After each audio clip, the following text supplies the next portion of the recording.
Hello! It's like your first interviews. Oh yeah, I was like, no wonder people thought I was short. Today I'm reacting to watches in famous movies. The Wolf of Wall Street. I know exactly what is coming. Oh, love that movie. I have been a rich man and I have been a poor man, and I choose rich every time. Because at least as a rich man, when I have to face my problems, I show up in the back of a limo wearing a $2,000 suit and a $40,000 gold watch. I love that movie. I love it. The watch you see here is a Tag Heuer Professional 2000. And he's mentioning that it's $40,000. Now, this watch is not $40,000 and it's not made out of solid gold. It's actually a gold-plated, small dive watch. Worth about $600. There's a specific reason why the production crew and Leonardo DiCaprio chose this exact watch. Leonardo DiCaprio and Tag Heuer have a long-lasting relationship. This watch looks like a Rolex, but because of the partnership between Leonardo DiCaprio and Tag Heuer, they couldn't show a Rolex. The bracelet you see here is nearly identical to the Jubilee bracelet. Next to that, the watch itself looks a bit like a Submariner. Funny enough that after this movie, the Tag Heuer Professional 2000, this version became very collectible. No one really wanted that watch. Everyone threw that watch away because it was an old shitty watch. But now it has cult status. Well done. That is product placement done right. Speaking about product placements, this watch seems a little bit dirty. Give me my cloth, will you? Is this you trying to sell cloths now? I mean, these are not just normal cloths. These are the best cloths in the world. They're two-sided, so there's two sides. One is to clean the watch, and the other one is to polish it. We just got these in, and I'm absolutely obsessed with them. Pride and Pinion. The only thing is there's a mistake. There's a spelling mistake. It says WhatsApp with 2 T's. Polishing cloth. First link in the description. I am such a big fan of The Wolf of Wall Street. I have literally a mural full of like... Mural? Is it not a mural? It's like... A mural? A mural is mural. Mural of The Wolf of Wall Street in my office. This is a tour of the office, not the shop. This is Gilbert. You guys working half days now, or what's the story? Look at that, my mate. I sometimes give him kisses. The Irishman. That was that 4-hour movie at Netflix or at Amazon, wasn't it? Or Netflix? Was it not with Robert De Niro that was made like 40 years younger, etc. with computer graphics? Could you do that with me? Make me look 40 years younger? Can you do that, no? Yeah. Frank Sheeran. Am I saying that right? Yeah, you said right.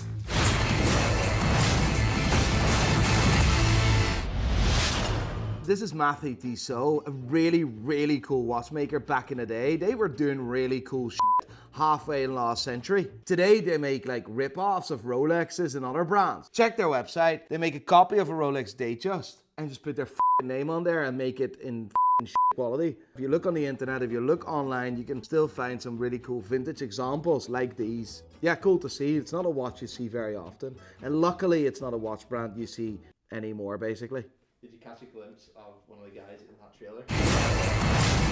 Is that Stephen Graham? No way. That is so cool. Stephen Graham attended the opening of our shop. Unreal. I don't even recognize him. Back to the Future. I have never seen Back to the Future. Okay, I will proceed. Doc, is that a Devo? Never mind that now. Not now. Of course, God here. That is the dog's bollocks, that watch. That is the proper calculator watch. Good evening. I'm Dr. Emmett Brown. I'm standing on the parking lot at Twin Pines Mall. It's Saturday morning, October 26, 1985, 1:18 a.m. And this is temporal experiment number 1.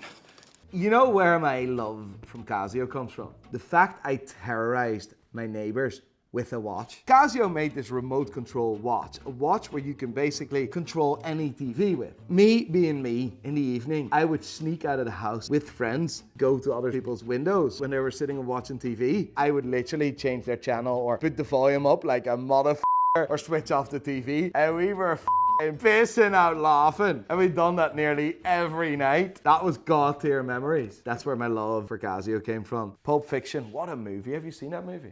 Delivering to your infant father his dad's gold watch. This watch. He knew that if the ever saw the watch, it'd be confiscated, and so he hid it And one place he knew he could hide something, his ass. In this era, watch brands had so many of the same watches, same movement, same dials, same case, just a different name on the dial. It's so hard to say if this is actually a Lacette, so I can't confirm neither deny. Well, what a movie that was, like Apollo 13, never seen that movie. Houston, we have a problem. I was torturing my friend Josh yesterday with this, and he asked me, what do you know about Houston? I says, I know only one thing about Houston. We have a problem. And then this comes up. Yeah, boy. Houston, we have a problem. Josh is from Houston. I know. I knew you weren't going to let this subject go when you told me yesterday. The only thing I know about Houston is how they say, Houston, we have a problem.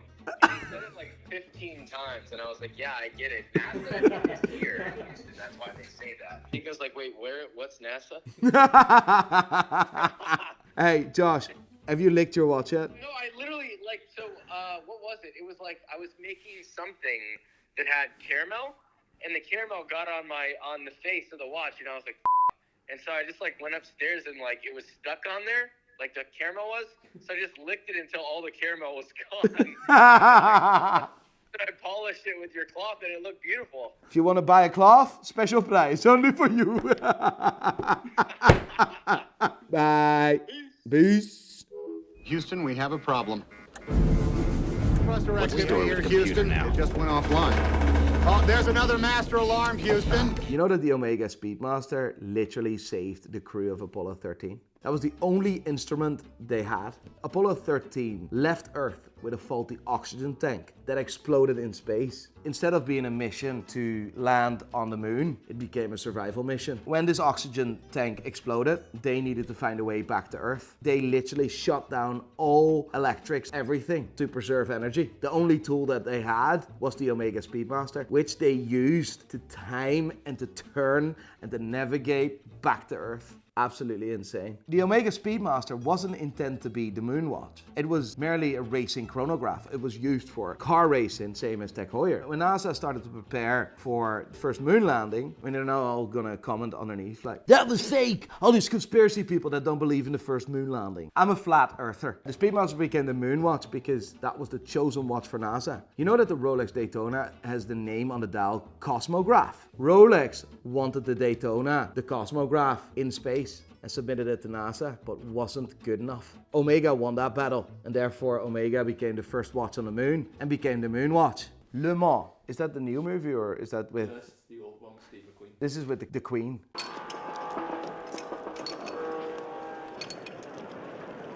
Your attention, please. What an incredible story. You know that this movie was so important for the watch industry? Have you ever heard of Joe Siffert? No.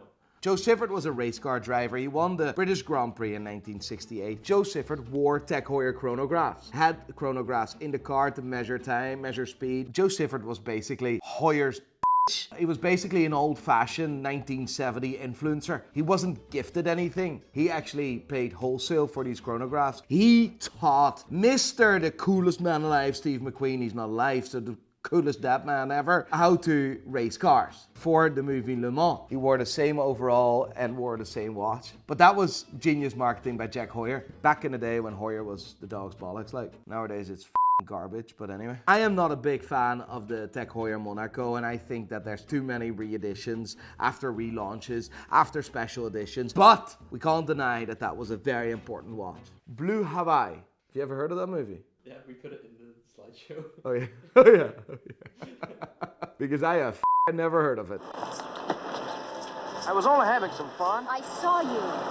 You knew I'd be waiting for you. How could you kiss that girl? It was easy. I mean, you call that a kiss?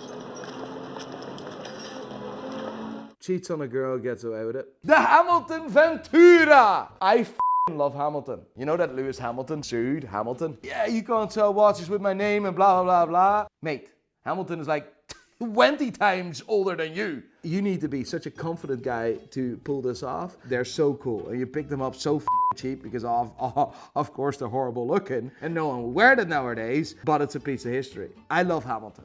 James Bond, Dr. No. I know what we're gonna see because this is the most important Rolex Submariner in the Submariner lineup for me personally. The last couple of James Bond movies, Omega was everywhere, but still today, James Bond and Rolex are like.